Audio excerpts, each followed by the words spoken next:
جناب محترم علامہ افتخار حسین نقوی، جناب محترم احسان فضائی ایرانین کونسلر،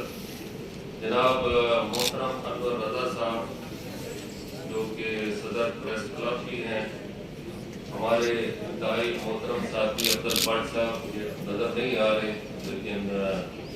ان کی بہت بڑی کنٹریبیوشن ہے آپ کے اسلام آباد کلب میں،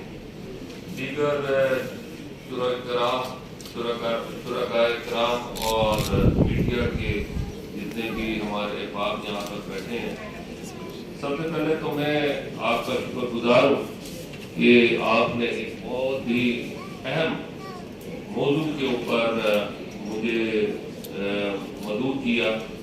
اور یہ موضوع اتنا اہم ہے کہ یہ ہماری امت مسلمہ کے لیے سب سے محترم اور سب سے امپورٹنٹ اس وقت یہ موضوع ہے۔ آپ کو معلوم ہے کہ ہمارا قبلہ اول مسجد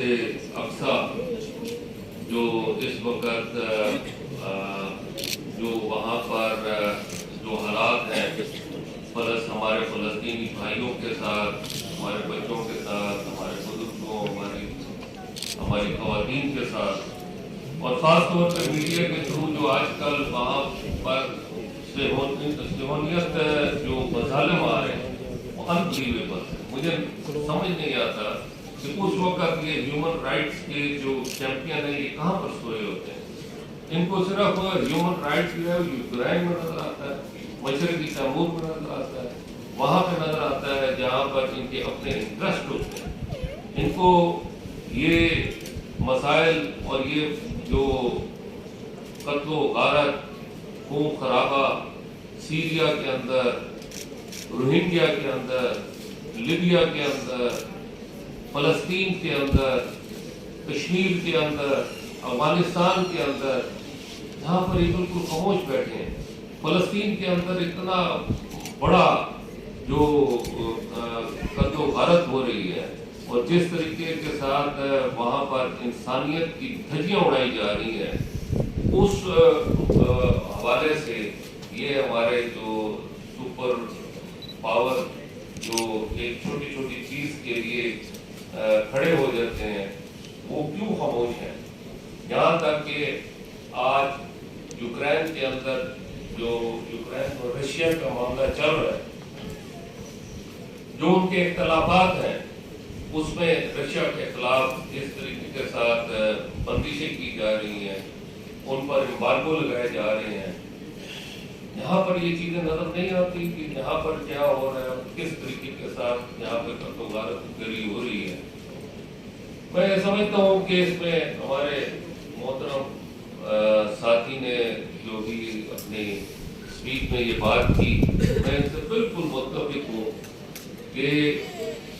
ہم مسلمانوں کا اتحاد نہیں رہا، اور ان کو موقع مل گیا ڈیوائڈ اینڈ رول، جو انہوں نے کئی سو سال پہلے ایک پروگرام بنایا اور اس ایجنڈے پہ کام کر رہے ہیں، ڈیوائڈ کرو اور حکومت کرو۔ جہاں تک کہ پہلے ملکوں کو انہوں نے ڈیوائڈ کیا، پھر ملکوں کے اندر مختلف ایشوز کے اندر آپ لوگوں کو آپس میں تقسیم کیا گیا۔ ہمیں یہ ساری چیزیں سمجھنے کی ضرورت ہے۔ ہمارا قبلہ ایک ہے، ہمارا اللہ ایک ہے، ہمارا کلمہ ایک ہے، ہمارا رسول ایک ہے، ہمیں اس کے نام پہ اکٹھا ہونا ہے، اور میں سمجھتا ہوں کہ ہمیں ضرور اس کے اوپر سوچنا چاہیے۔ مراکش سے لے کے انڈونیشیا، ملیشیا تک ہر قسم کے ذخائر مسلمانوں کے پاس موجود ہیں، لیکن ہر قسم کی طاقت مسلمانوں کے پاس موجود ہے، لیکن مسلمان جو ہے وہ اس وقت خوشی کی حالت میں صرف اور صرف اتفاق کا نہ ہونا، آپس میں اختلافات اور آپس میں چھوٹے چھوٹے مسائل کے اندر